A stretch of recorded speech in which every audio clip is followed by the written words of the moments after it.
mukha ko, nag-glow na siya. 2 weeks ko pa lang siyang gamit.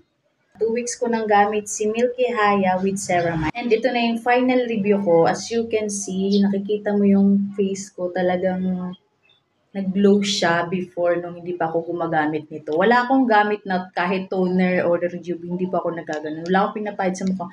Ito lang po yung ginagamit ko and makikita mo talagang maganda talaga yung sabon ni Milky Haya. Unang gamit mo pa lang, makikita mo na yung brightening effect niya. And mararamdaman mo talaga na ang linis-linis talaga ng mukha mo pag ito yung ginamit mo. By the way, pwede po ito sa mukha and sa body.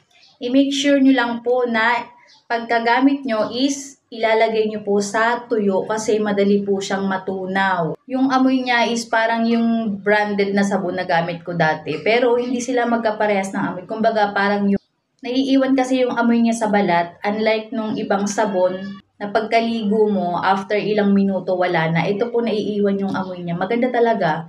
And malambot siya sa skin pag ginamit mo siya sa body.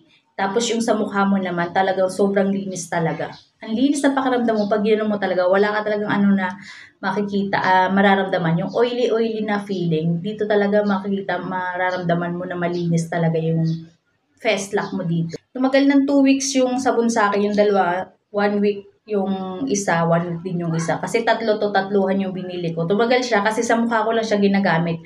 Inano ko lang siya, tinry ko lang siya ng 2 times sa katawan. Kaya sa mga gustong mag-try nito, wag na kayo magpahuli. Maganda talaga tong sabon na to. Hindi kayo magsisisi. Tingnan mo yung mukha ko, nag-glow na siya. 2 weeks ko pa lang siyang gamit. Diba?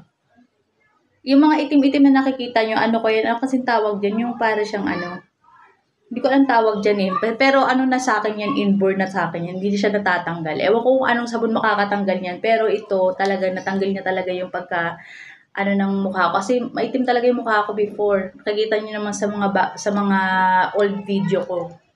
Wala akong ginagamit, ito lang yung ginagamit ko. Kaya sa mga gusto mag-try nito, wag na kayo magpahuli.